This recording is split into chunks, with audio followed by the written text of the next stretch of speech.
Apresentamos Dimensões Espirituais do Centro Espírita, um programa do GRESG com Cristina Salgado, baseado no livro de Sueli Caldas Schubert. Bons estudos! Olá, queridas pessoas, muito bom dia, muito boa tarde, muito boa noite. Eu sou a Cristina Salgado e estou aqui mais uma vez para podermos dar continuidade ao estudo do livro Dimensões Espirituais do Centro Espírita, de Sueli Caldas Schubert. Hoje nós vamos trazer o capítulo 2, que trata da direção espiritual. E antes de darmos início a esse estudo, rogamos a espiritualidade amiga que esteja conosco, que Jesus possa nos abençoar nesse momento e que essas reflexões sirvam para nós como um bálsamo, como um verdadeiro direcionamento para tudo aquilo que estamos começando a aprender com o estudo desse livro. Então, nós vamos iniciar o nosso estudo falando sobre mentor e patrono. Será que tem diferença? Será que uma coisa é diferente da outra? Vamos trazer alguns conceitos. O mentor espiritual é alguém do plano espiritual que acompanha cada um de nós durante a jornada na Terra. Ou seja, é um espírito mais sábio, capaz de guiar os nossos caminhos na senda do bem. Essa intervenção, por sua vez, não é uma opressão. Antes, é uma relação de um pai para com um filho, levantando-lhe o ânimo nas provas da vida, consolando nas aflições, com a intenção de direcionar os nossos passos através de conselhos. Caberá a cada um de nós segui-los ou não. O patrono é uma personalidade escolhida para ser padroeira ou padrinho de uma turma de formandos que normalmente é homenageada durante uma cerimônia de colação de grau. Como uma definição generalista, o patrono é algo ou alguém que defende alguma causa ou ponto de vista. No âmbito religioso, por exemplo, o patrono pode ser considerado um padroeiro, ou seja, algum santo que é conhecido por defender determinado grupo de pessoas ou uma situação específica. No âmbito do espiritismo, alguém ou algo que esteja ligado à doutrina.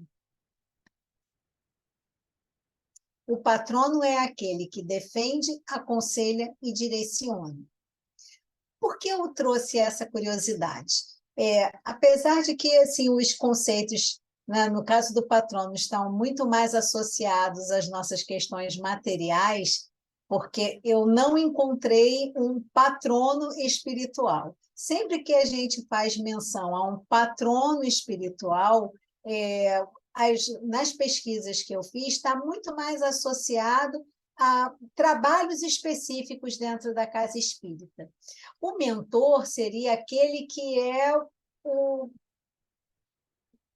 aquele que tem a função de direcionar o trabalho de uma forma geral dentro dessa casa.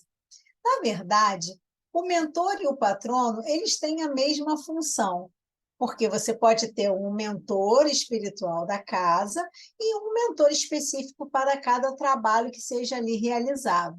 Por quê? Porque esse grupo espiritual ele vai estar trabalhando em harmonia para que os propósitos, né, daquela casa sejam alcançados e que todos os encarnados e desencarnados que estão relacionados a esse trabalho possam, de fato, formar essa equipe que trabalha nos dois planos e que os trabalhos possam ser realizados de forma harmônica e permanente.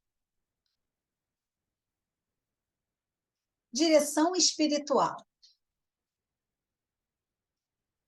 Aqui a gente vê um grupo de pessoas, né, trabalhando, definindo, estruturando o que seria esse trabalho. Os planos iniciais para a fundação de um centro espírita ocorrem na espiritualidade com antecedência de muitos anos, quando a equipe espiritual assume a responsabilidade de orientar e assessorar as futuras atividades que serão ali desenvolvidas. Isso é feito em sintonia com aqueles que irão reencarnar com tais programações. Não podemos esquecer de que aqueles que se reúnem para um trabalho dessa ordem não o fazem por casualidade. Então, vamos entender uma coisa. Nós sabemos que o centro espírita, ele vai, né, pelo menos o planejamento é que os trabalhos eles sejam contínuos. Então, você tem uma fundação, você tem uma inauguração dessa casa numa determinada data, numa determinada época, e, posteriormente, essa casa vai continuar com esse trabalho. Aquele primeiro presidente, aquele primeiro diretor que tomou posse lá na inauguração daquela casa no plano terrestre, né, ele será sucedido, com certeza, por uma outra pessoa, por várias questões. Ou porque o tempo dele de trabalho ali realmente vai se extinguir, por alguma razão, né, que seja de ordem física, que seja por ocasião do desencarne dessa pessoa, e terá outra pessoa para substituir, que não necessariamente será o vice-presidente. Poderá ser uma outra pessoa que ocupará esse cargo de direção. Por quê? A casa ela tem uma fundação, mas os trabalhos serão permanentes, eles serão contínuos. Então, a gente sabe que, no início, quando existe essa propositura de constituição de uma casa no plano terrestre, a espiritualidade já sabe que vai precisar, né, entrar em contato com outros espíritos para que esses espíritos continuem trabalhando na direção dessa casa, sempre pautados naquilo que faz parte do estatuto espiritual da casa. Ou seja, qual é a finalidade primária daquela casa? Qual é o objetivo primário daquela casa? Com o que aquela casa realmente precisa se dedicar em termos de trabalho. Então, isso já fica sedimentado desde o início. Assim como nós, quando constituímos uma casa espiritual aqui na Terra, nós somos submetidos à legislação do local onde essa casa ela é fundada, no plano espiritual, isso também acontece. De que forma? Vai haver, dentro dessa direção, dentro dessa coordenação, os fundamentos básicos para essa casa, que serão passados posteriormente para as pessoas, aí nós já estamos falando de nós, os encarnados, que assumirão a direção dessa casa e seguirão aquilo que está programado dentro do seu estatuto.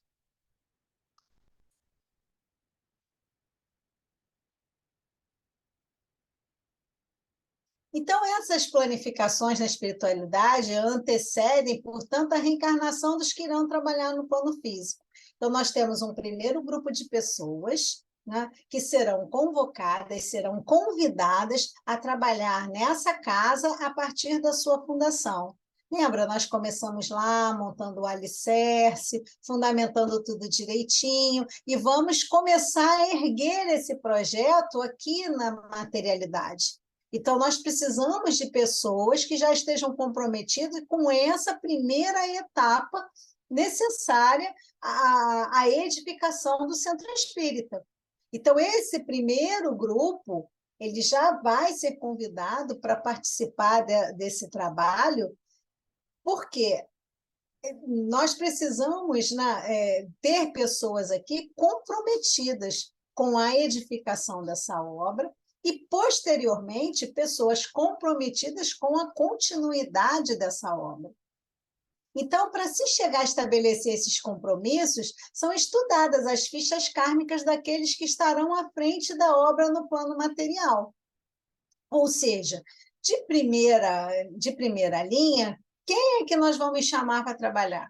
Quem são esses primeiros convocados que vão participar dessa fundação, que vão participar dessa inauguração, que vão começar a dirigir, a dar caminho para que essa casa espírita funcione?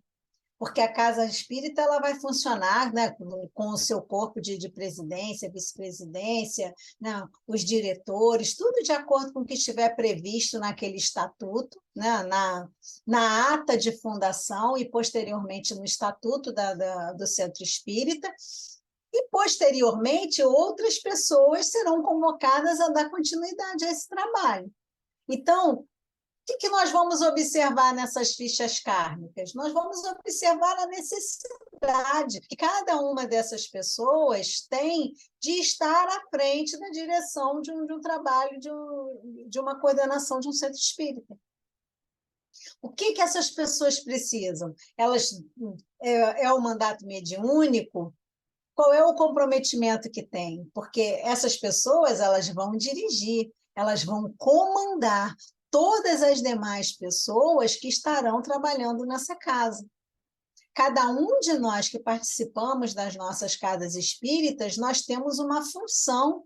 Nós chegamos nessa casa espírita com um propósito que às vezes é muito além daquilo que a gente imagina com o nosso raciocínio. Por quê? Porque existe um planejamento, existe uma planificação que já foi preparada, que já está ali e a gente está colocando isso em prática, está colocando isso em curso.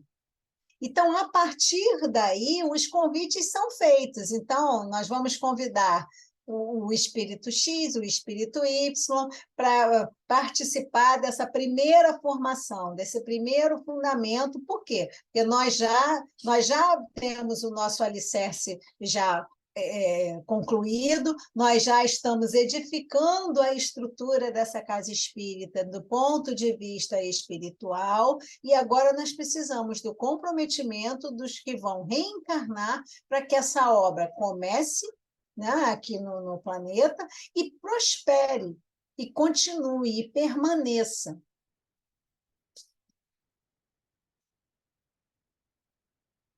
O projeto visa, essencialmente, atender aos encarnados, né? Ou seja, nós somos aqueles que mais necessitam. Então, nós temos uma direção espiritual, mas o nosso comprometimento com o trabalho dentro do Centro Espírita é muito grande. Por quê? São concedidos para a gente a oportunidade de crescimento espiritual. Cada vez que a gente desenvolve um trabalho dentro do Centro Espírita, independente do fato dele ser mediúnico ou não, nós estamos contribuindo para o nosso crescimento espiritual, porque nós estamos nos dedicando a estudar, a trabalhar em benefício nosso, em benefício do nosso próximo, estamos envolvidos num ambiente amoroso que é o Centro Espírita, mesmo que nós estejamos ligados a algumas pessoas que não fazem parte do nosso círculo amoroso. Né? Por quê? Nós também temos, né, também nos é concedidos desejos de resgate e redenção, tanto do ponto de vista pessoal quanto do ponto de vista coletivo. O nosso mandato mediúnico, a nossa dedicação à nossa casa espírita, pode fazer parte da nossa programação de resgate. Através dos trabalhos que nós desenvolvemos dentro do Centro Espírita. Os reencontros de almas afins, de companheiros do passado e, ou, quem sabe, desafetos no caminho da tolerância e do perdão. Lembra? Né? Já está ficando até assim recorrente, né? Eu falar do não gosto. Dentro do Centro Espírita nós temos o não gosto. Por que nós temos o não gosto dentro do Centro Espírita? Porque esse espírito, esse ser com quem nós não nos afinamos amorosamente, ele está ligado a nós e nós precisamos começar a desenvolver junto com ele o nosso processo de perdão, o nosso processo de ajuste, mas que não era necessário estar dentro do nosso núcleo familiar. daquela questão de sangue, né? Como a gente coloca, né? Seja pai, seja filho, ou seja cônjuge de uma forma geral. Né? Nós não precisamos estar dentro desse núcleo, mas nós estamos dentro de outros núcleos. Porque a partir do momento em que a gente começa a sair do nosso núcleo familiar e vai abrindo os nossos campos dentro da sociedade, nós vamos criando outros núcleos. E dentro desses núcleos, nós também temos as nossas reparações para fazer. Não é diferente dentro do centro espírita. Então, mas eu não consigo me entender com a pessoa. Tudo bem, mas vocês precisam começar a se tratar com respeito. Nós precisamos começar a nos tratar com respeito, que é o primeiro passo importante para o entendimento. Então, dentro do centro espírita, isso também já está programado. Os trabalhadores que vão participar desse centro espírita ao longo dos anos, eles são convidados a fazer parte desses grupos. Então, estar dentro de um ambiente onde, né, um ambiente amoroso, um ambiente harmônico, como se pretende dentro de um centro espírita, junto com pessoas com as quais você não tem afinidade amorosa, e ainda assim você precisa ter uma convivência harmônica, você começa a pautar isso pelo respeito. E através daí, quem sabe, você consegue minimizar ou até acabar com o processo de inimizade que existe entre você e a pessoa que você não gosta dentro do centro espírita.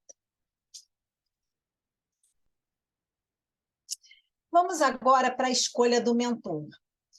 Nós temos duas formas, né, de escolher esse mentor para esse centro espírita. A primeira é o nome de um espírito. Então, refletirá sempre a afinidade do grupo que projeta a fundação com determinado espírito. Este será um vulto que se destacou pelos seus feitos e testemunhos, por sua dedicação ao próximo, deixando, ao retornar ao plano espiritual, exemplar folha de serviços dedicados à causa espírita ou uma causa nobre, ao bem e ao amor. Sendo uma forma de homenagear o benfeitor espiritual, é na realidade mais que isso. Expressa um compromisso já existente que está sendo selado com essa escolha. Então, normalmente, o que acontece? Quando a gente escolhe, né, um nome de um centro espírita, homenageando um espírito qualquer, que seja uma referência, né? Não necessariamente seja uma referência dentro da doutrina espírita. Né? Muitas vezes, você pode ter algumas casas que são associadas a pessoas que pertenceram à religião católica, por exemplo. Né? Mas, de qualquer forma, aí a gente não está usando o título do santo ou da santa em si, mas da personificação daquela pessoa. E qual o trabalho que aquela pessoa realizou? Normalmente, quando se usa o nome de um espírito para dar nome a um centro espírita, a fundamentação do seu trabalho será a fundamentação dada ao centro espírita. Então, haverá um comprometimento, né, dentro daquele grupo de pautar as suas ações considerando as ações que esse espírito realizou. Qual foi o tipo de obra que esse espírito realizou? Então, normalmente será algo relativo a isso, que será assim, a pedra fundamental do trabalho desse centro espírita.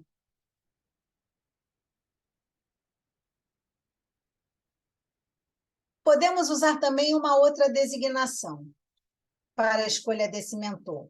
Nesse caso, não surge a partir do nome de uma pessoa, mas de um título genérico. como, por exemplo, a Caminho da Luz, o Nosso Lar, Grupo Espírita Paz, Amor e Caridade. E isto significa que o patrocínio espiritual se dará através da espiritualidade maior, estando presente por meio de entidades espirituais que se vincularão por afinidade às instituições sérias, que têm por objetivo a divulgação do espiritismo e a prática da caridade. Como é que pode funcionar isso? Ou seja, um espírito superior, ele abraça a causa dessa casa espírita e, a partir daí, ele vai começar a dar assim, as diretrizes espirituais desse centro espírita. Não será necessariamente pautado na obra pessoal desse espírito. Vamos supor que fosse Emmanuel, por exemplo, ou Joana de Ângeles, por exemplo. Não seria necessariamente ligado ao trabalho deles aqui no planeta enquanto eles estiverem encarnados, mas relativos às suas diretrizes, aquilo que eles colocariam como a pedra fundamental de trabalho do Centro Espírita. A fundação de uma casa espírita não é obra do acaso, ou seja, ou homenageando uma pessoa, um espírito, ou usando uma designação mais aleatória para o nome de uma casa espírita, essa fundação ela não é uma obra do acaso. Ela não acontece pura e simplesmente porque um grupo aqui se reúne e fala: hoje nós vamos abrir uma casa espírita. Normalmente, esses trabalhos eles começam bem devagar, como toda obra, né? Então, normalmente um grupo se reúne, começa a trabalhar, começa a estudar, a partir daí vai desenvolvendo algumas ações. Então, eles têm uma ideia, né? Uma ideia de montar, de criar um centro espírita, fundar um centro espírita. Dentro da sua ata de constituição, vai estar determinado quais são as diretrizes dessa casa espírita, e depois isso fica mais específico dentro dos seus estatutos. Então, tudo isso fica muito organizado. E como é que se dá essa organização? Se dá através da inspiração espiritual ou do próprio recebimento de mensagens da espiritualidade, orientando o trabalho. O mentor espiritual, inclusive, o papel dele é fundamentalmente esse: é trazer para a direção dessa casa, né, a orientação necessária para a condução dos trabalhos que serão realizados. Vamos conversar um pouco sobre o Centro Espírita Francisco Xavier. Esse Centro Espírita, ele está assim, ele vem colocado para a gente no livro Tramas do Destino, do Manuel Filomeno de Miranda, e no livro Dimensões Espirituais do Centro Espírita, a Sueli traz para a gente um pouco daquilo que ficou assim acertado, designado para que o centro funcionasse. A história Tramas do Destino é uma história bastante interessante, envolve uma família, né, com comprometimentos espirituais bem intensos, bem fortes, e eles começam a ser tratados através desse centro espírita. E a médium que recebe todas essas mensagens, que ajuda, que colabora com isso, a Epifânia, ela já tinha a designação de trabalho para essa casa desde a espiritualidade. Vamos conhecer um pouco da história desse centro e como é que ficou realmente assim organizada a sua fundação. Natércio, que é um espírito que assim que tem a ideia de organizar a fundação desse centro espírita aqui na Terra, ele providenciou essas primeiras diretrizes sobre as quais ele fundamentaria a obra, que deveria sobreviver aos homens e prosseguir, se por acaso estes viessem a debandar, dominados pela trivialidade peculiar a um sem número de criaturas. Ou seja, você já começa o planejamento, né? Desde lá, assim, olha, essa fundação é como qualquer construção, é como a gente pretende que uma empresa funcione. Ela tem uma fundação, ela tem uma inauguração e, sucessivamente, outros diretores virão. Então, ele providencia para que essas primeiras diretrizes sobrevivam a todas as pessoas que vão participar da direção material dessa casa.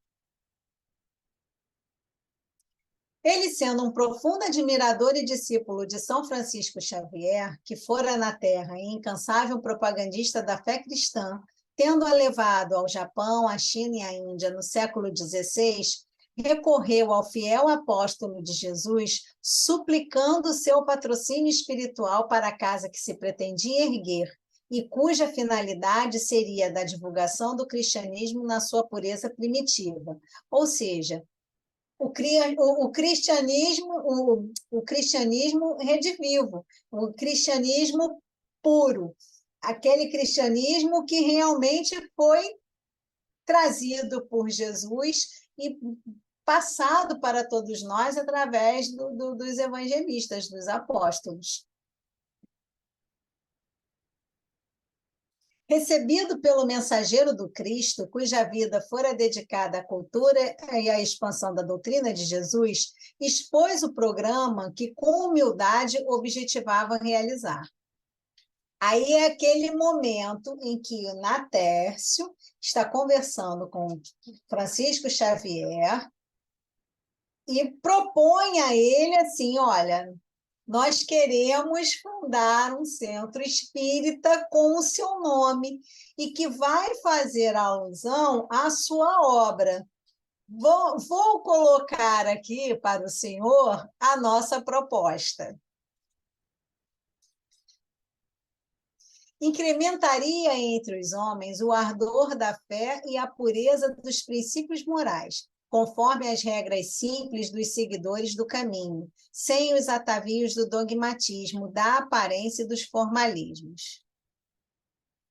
Desejaria trazer de volta aos corações os postulados cristãos que pudessem abrasar os espíritos e refundi-los na forja da caridade, preparando o advento dos novos tempos e de que Allan Kardec fora o recente precursor.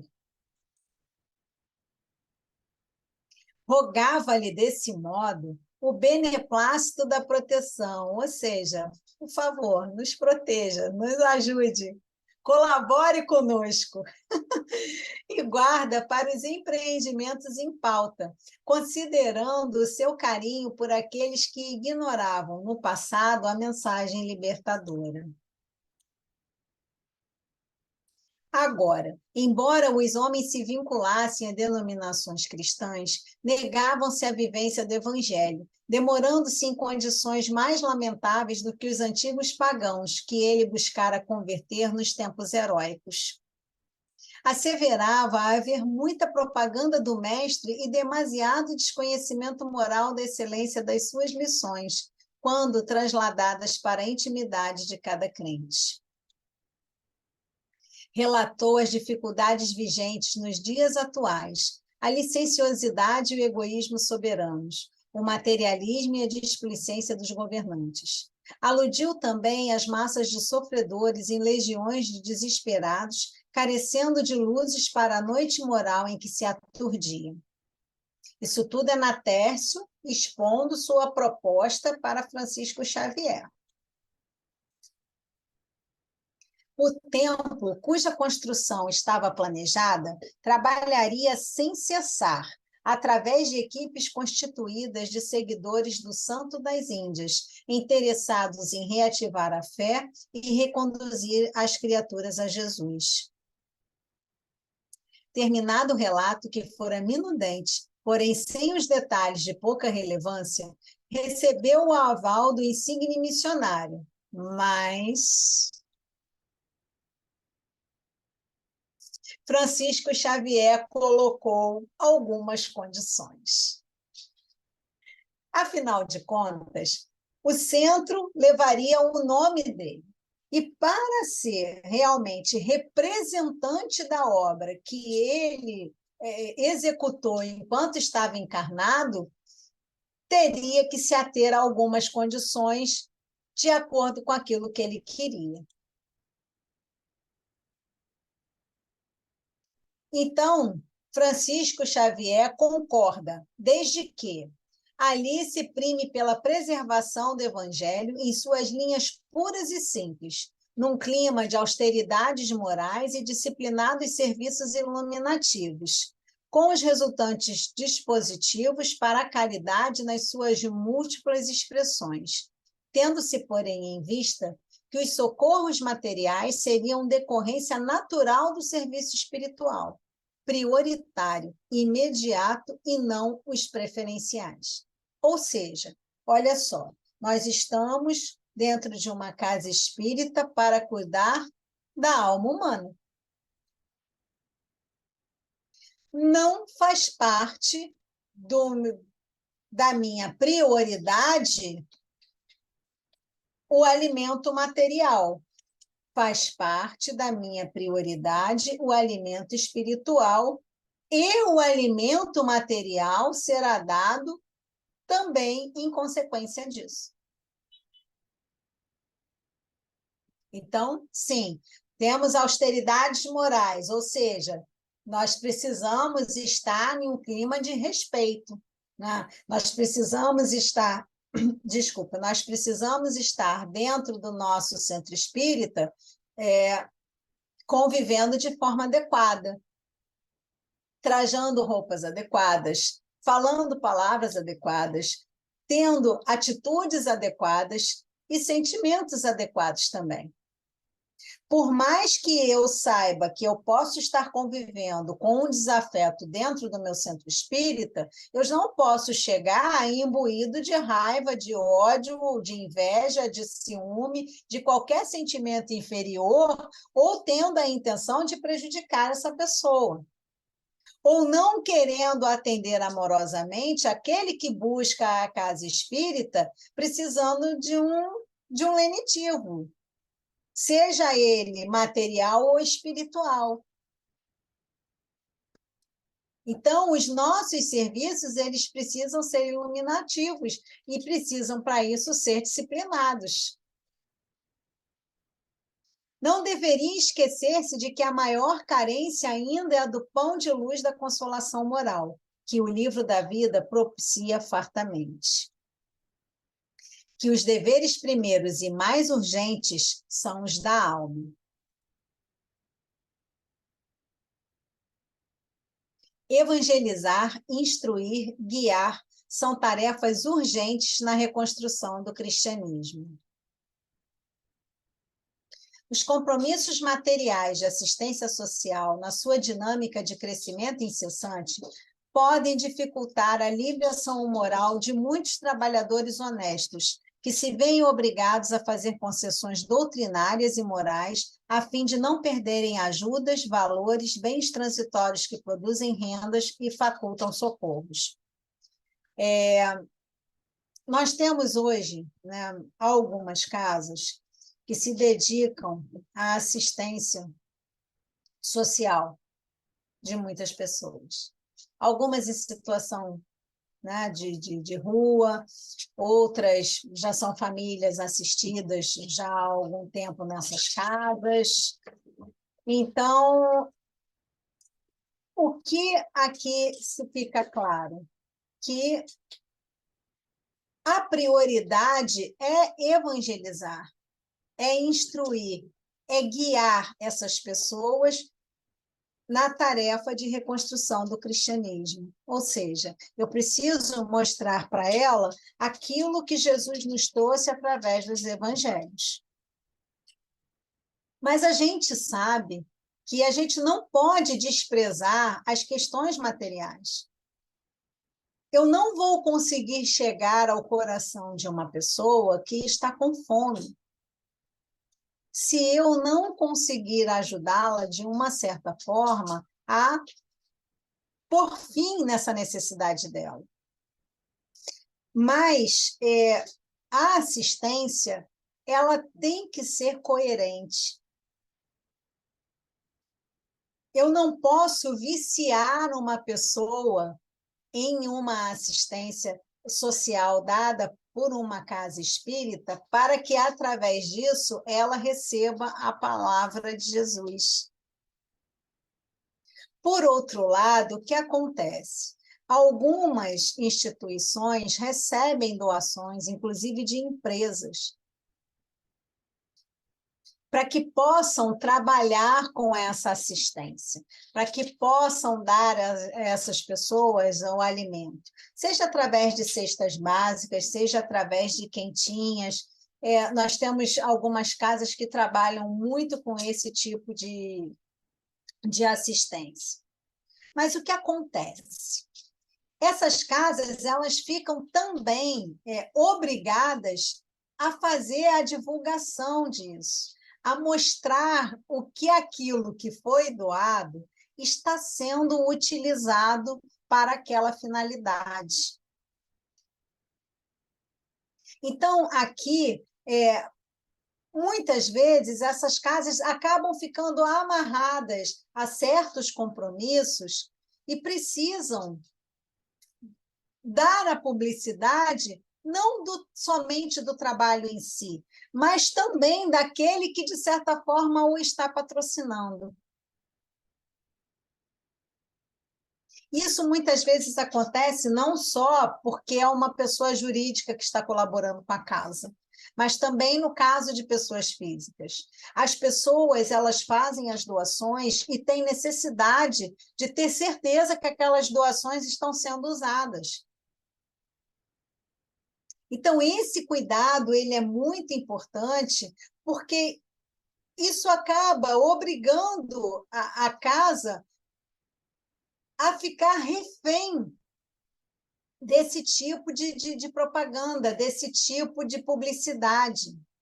Outras vezes, o que acontece? Os trabalhadores que trabalham na confecção das refeições ou das cestas básicas, eles fazem as fotografias, mas eles se incluem nas fotografias e muitas vezes incluem os assistidos. Então, isso, além de hoje ser proibido por lei, por conta de direito de imagem e outras questões, isso coloca também o assistido numa situação vexatória, porque se ele não quer aparecer, se ele não pode aparecer numa rede social, a gente não sabe, na verdade, a situação daquele assistido. A gente conhece uma parte da realidade dele, mas a gente não conhece tudo. Com relação ao trabalhador, é um cuidado especial que esse trabalhador precisa ter para que ele não valorize a si mesmo diante do trabalho. E todos nós, de alguma forma, cometemos esse deslize em algum momento da nossa vida, talvez até de forma inconsciente, mas é muito importante que a gente tenha na nossa consciência que o fundamental, né, o mais basilar do trabalho que um centro espírita tem que fazer, tem que realizar, é, de fato, o esclarecimento através das palavras de Jesus. É trazer para os corações daqueles que necessitam o lenitivo do amor que Jesus nos trouxe. Então, isso faz parte, no caso, de uma exigência de Francisco Xavier para Natércio, para que seu nome pudesse ser usado, né, como titular dessa casa, como mentor dessa casa. A caridade material merece o esforço de todos nós, mas a caridade moral de profundidade, a tarefa do socorro espiritual, não contabilizada nem difundida é urgentíssima. Ou seja, como é que eu estou atendendo de fato, moralmente, amorosamente, espiritualmente, aquele que chega à casa espírita?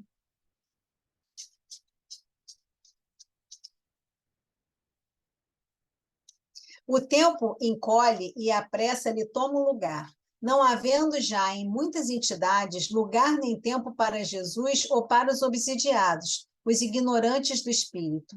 Tais as preocupações, os compromissos sociais, as campanhas e movimentos pela aquisição argentária. Ou seja, é exatamente isso.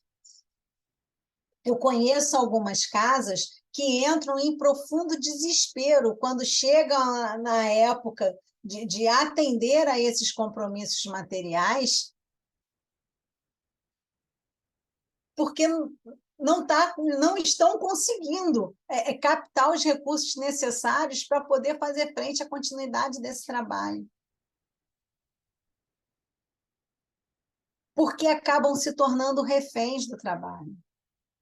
Atendem a uma pequena quantidade, aí começam a aumentar, porque de início sempre tem muita colaboração, e aí eles começam a aumentar o número de atendidos, aí chegam a uma proporção que eles não conseguem mais dar o atendimento que eles davam antes, porque os recursos começam a ficar mais raros. Então, isso é muito importante de ser verificado, até onde eu posso conseguir, até onde eu posso atender, para que eu não me torne refém desse tipo de comportamento. Aí eu vivo em campanha, em compromisso social, em movimento para aquisição financeira, e vou deixando lá para trás o meu objetivo, que é atender espiritualmente aquele que chega à casa espírita, que é atender o obsidiado, que é atender o obsessor, que é promover o estudo das obras, especialmente nas obras da codificação e também obras acessórias, como as que nós estamos estudando agora, trazendo para nós algumas reflexões,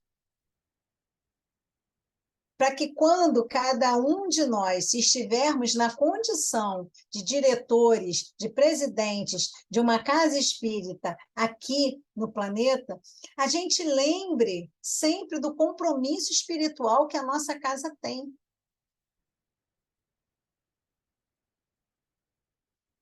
A nossa casa tem um compromisso espiritual que foi trazida para nós através dos nossos mentores.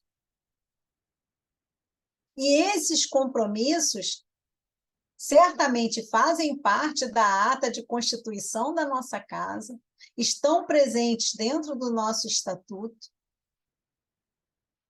regem as nossas normas, fazem parte das nossas metas para o cumprimento dos nossos objetivos.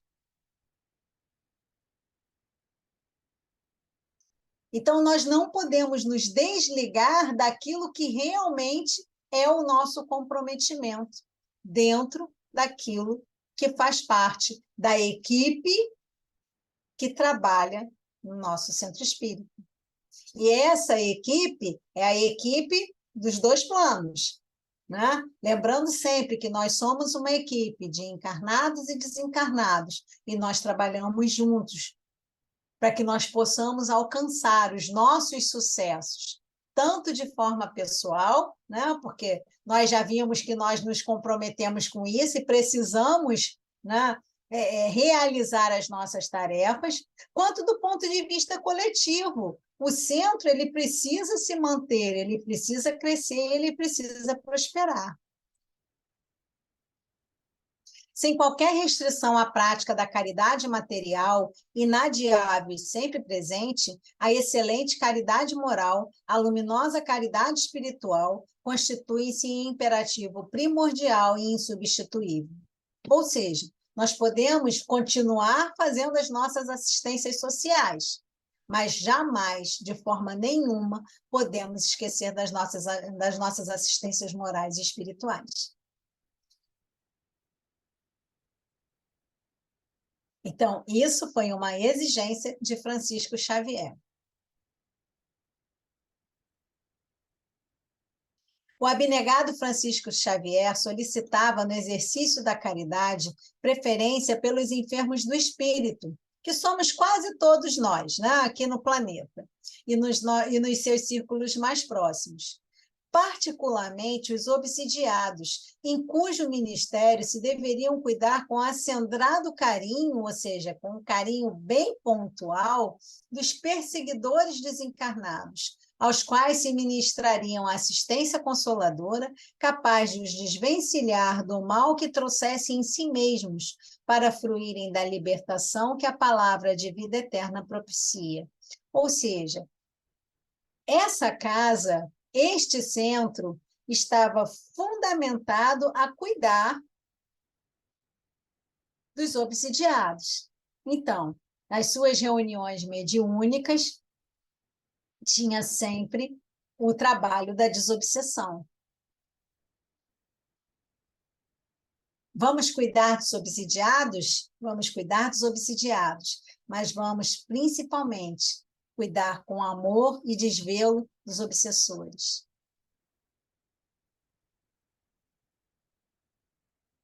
Porque eles precisam de esclarecimento para se libertar do fardo que carregam.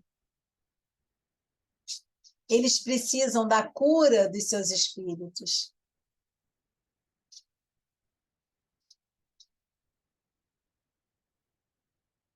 Essas instruções foram transmitidas por Natércio aos fundadores, através da médium Epifânia, cuja mediunidade estaria a serviço do esclarecimento aos sofredores de ambos os planos da vida.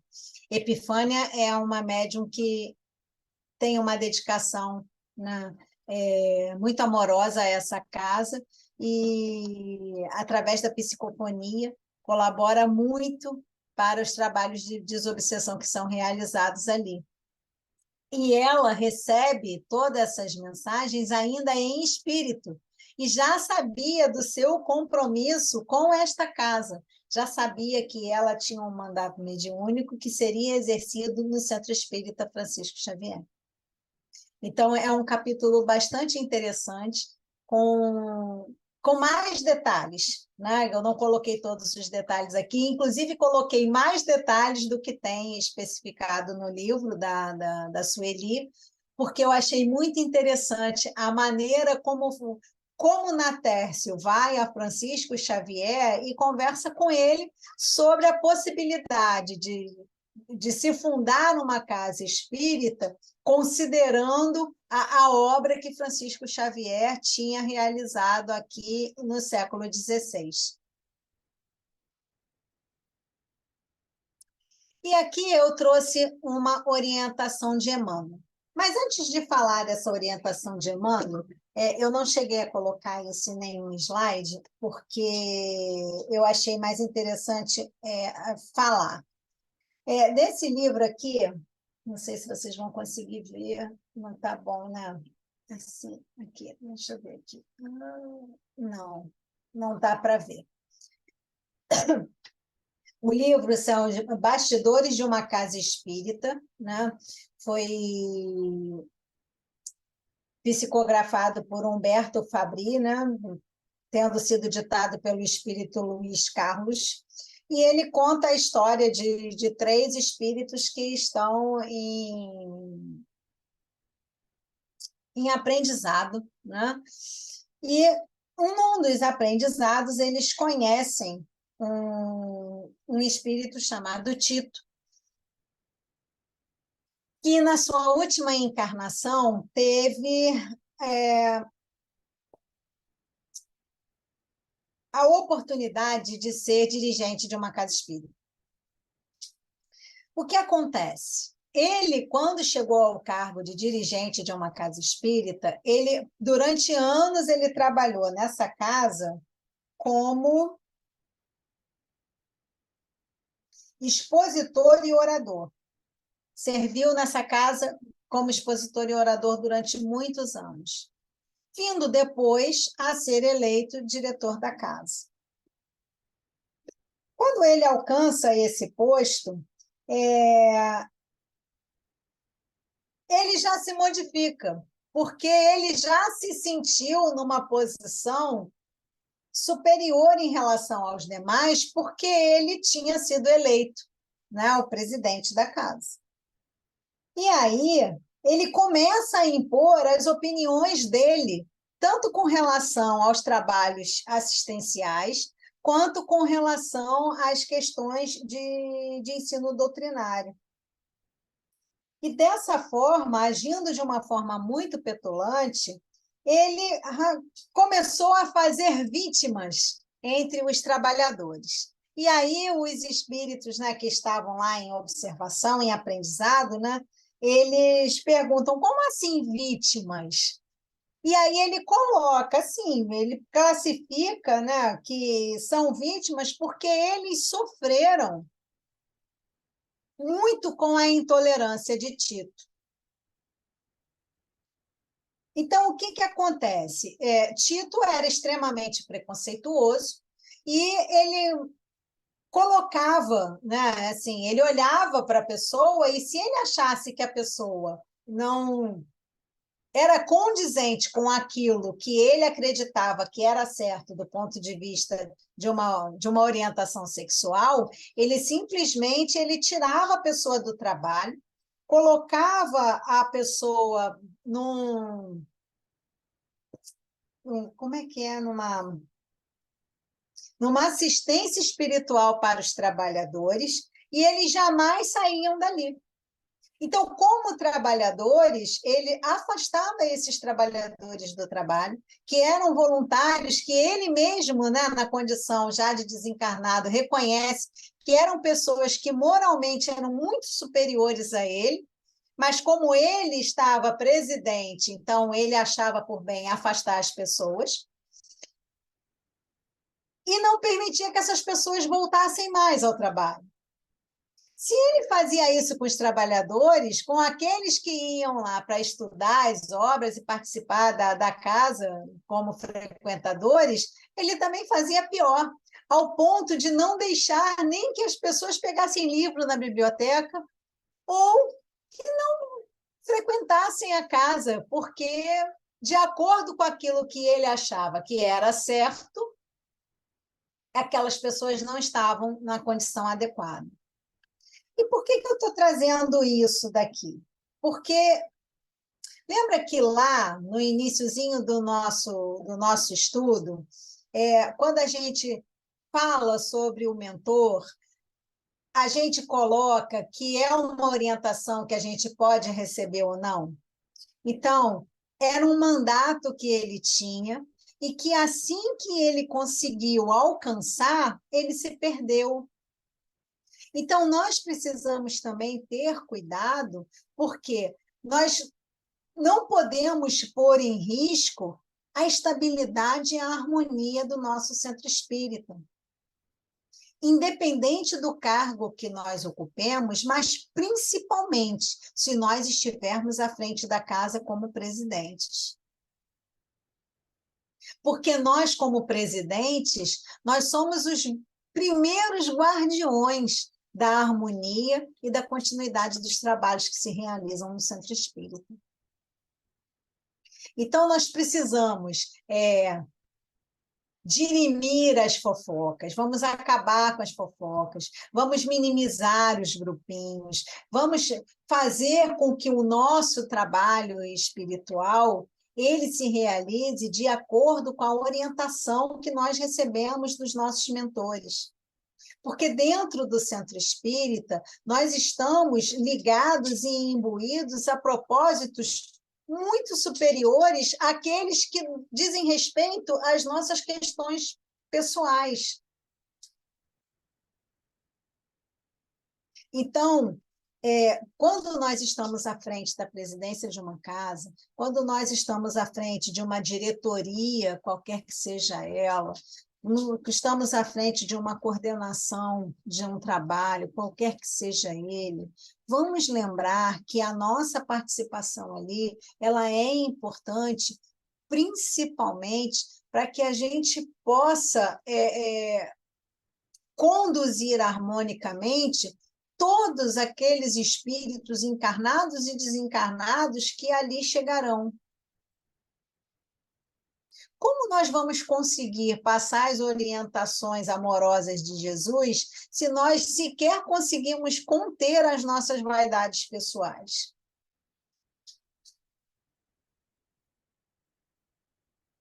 Se nós não conseguimos sequer chegar no nosso centro espírita de uma forma harmônica. Entenda que quando eu estou falando de harmonia, eu estou falando no trato social com todas aquelas pessoas que frequentam a nossa casa. Eu, como presidente da casa, tenho obrigação de tratar todos de forma amorosa e igual.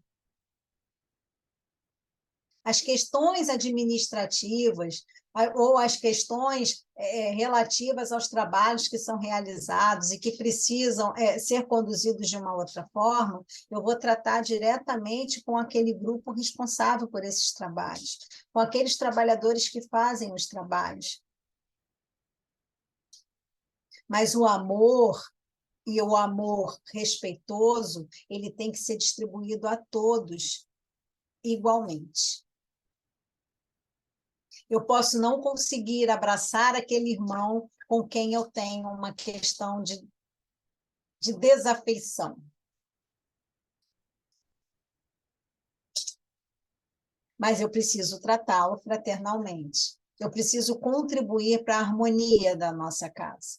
Então, quando nós temos, e infelizmente isso não é impossível de acontecer, um exemplo como o de Tito, nós colocamos em risco a continuidade dos trabalhos, porque ele não conseguiu, né? Ele, inclusive, depois, né, de desencarnado, quando ele está aqui dando o seu testemunho, ele, inclusive, ele agradece por não ter conseguido ser reeleito, porque ele fez tanta inimizade dentro do centro que as pessoas queriam ele fora. Ele parou, inclusive, de frequentar o local, vindo a desencarnar logo depois. E como desencarnado, ele não conseguia entrar na psicosfera do centro porque ele se sentia envergonhado. Então, se cada um de nós, do mais humilde ao presidente da casa, tem essa obrigação, o presidente mais ainda, porque o presidente ele é o condutor de todas aquelas pessoas e de todos aqueles trabalhos que se realizam ali. Ele é o chefe da equipe dos encarnados, que trabalha junto com a equipe dos desencarnados, para que o serviço ele aconteça. E aí, nós vamos agora ver uma orientação de Emmanuel. Isso eu tirei de um site, eu achei muito legal. Conversando com o nosso Chico sobre os problemas administrativos de uma instituição espírita, quando, não raro, estamos mais interessados em disputar cargos do que assumir encargos, fazendo prevalecer o nosso ponto de vista e não o ponto de vista doutrinário, ele nos transmitiu uma preciosa orientação de Emmanuel. Abre aspas, né? Palavras de Chico. Diz o nosso Emmanuel que numa diretoria composta de 3 elementos, que é o mínimo exigido por lei em qualquer reunião administrativa que se promova, um deles tem que estar viajando e o outro impedido de comparecer. Assim, a obra segue para frente porque existe pouca conversa e muito trabalho. E aqui tem o site, né, da onde eu tirei esse discurso. E aí vem, né, o comentário do autor. A orientação de Emmanuel não fere o princípio de autoridades que deve vigir portas adentro nas nossas instituições e não é um convite à rebeldia administrativa. Então, gente, olha só, é necessário ter alguém que comande. É necessário ter alguém que seja o dono do leme desse navio. Porque se só tiver cacique nessa tribo e não tiver índio, todo mundo vai mandar. E se num lugar onde todo mundo manda, ninguém consegue uma boa orientação. Então, sim, é necessário a presença de um comandante, de um presidente, daquele que a gente veja e se reporte a ele como o representante do nosso centro espírita. É um alerta para que sejamos mais práticos e objetivos. Como objetivo e prática é a doutrina espírita. Ou seja, existe uma questão administrativa que precisa, né, ser cumprida e ser seguida. Mas se você só tem cacique, então é muita gente, né, mandando, é muita gente opinando, é muita gente determinando, e aí o trabalho ele realmente não tem fluidez. Então, não permitindo que a excessiva formalidade anule as nossas ações espontâneas no bem. Ou seja, também tem toda aquela questão de burocracia ruim, não é? Que a gente pode desconsiderar isso dentro do nosso centro espírita. Né? Trazendo a nossa administração pautada naquilo que a lei, né, obriga, mas de uma forma mais light, de uma forma mais suave. Só que a gente precisa saber quem é cacique, quem é pajé e quem é índio. E todo mundo tem que ser coeso nesse trabalho, para que as ações espontâneas no bem, elas aconteçam. Os que ocupam cargos em diretoria necessitam ter discernimento a fim de que não se façam pedras de tropeço para a obra. Porque muitas vezes acontece exatamente assim, olha, eu sou coordenadora de um trabalho e eu preciso realizar, né? Eu quero realizar uma ação, mas essa ação, para acontecer, depende de uma reunião de diretoria e nada impediria que o trabalho acontecesse se fosse somente uma conversa mais informal. Então, algumas burocracias ruins, algumas burocracias negativas, elas podem ser dispensadas, porque não vão ferir o objetivo principal da direção espiritual da casa. Se aquilo que nós nos propomos a fazer estiver dentro daquilo que se faz necessário, que está dentro daquele estatuto espiritual que foi acertado entre o mentor espiritual da casa e nós que estamos aqui trabalhando no centro espírita, vamos procurar fazer com que essas ações elas tenham mais fluidez.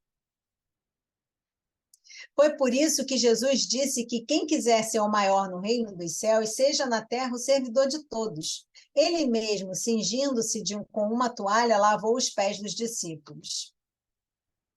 Quem ocupa qualquer cargo diretivo no Espiritismo, precisa ainda ter humildade, para que não aconteça o que aconteceu com Tito, por exemplo, fazendo-se respeitado pelo exemplo e não pela autoridade que o cargo lhe confere.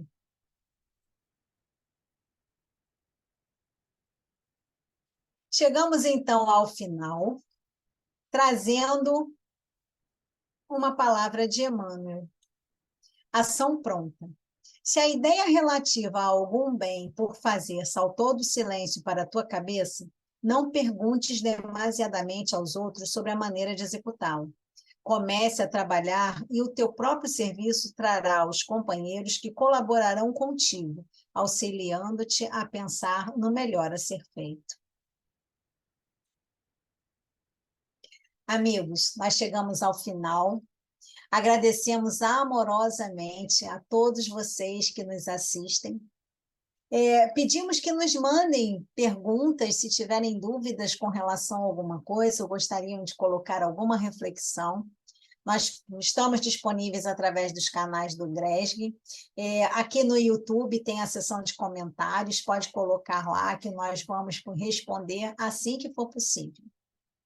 No mês que vem, aguardo vocês para estudarmos o próximo capítulo, que são os recursos magnéticos de defesa. Até lá!